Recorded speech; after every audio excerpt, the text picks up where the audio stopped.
I'm Aldrich. Alam, sobrang na-blanco ko kasi habang nakatingin ako sa kanya, nakikita ko si senyora, gumagano'n.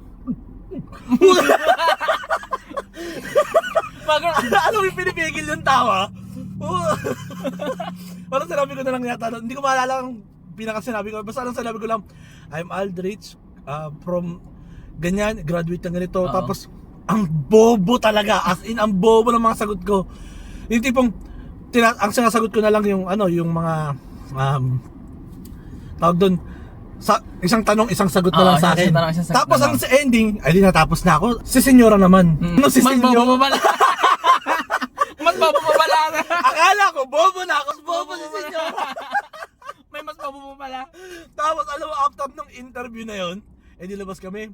Maya paglabas namin dalawa, sabi sa akin ni senyora, bobo mo pala sa interview. Sabi ko, bobo ka din sa interview. Alam mo, sabi nga nila, urgent daw yung position na yon.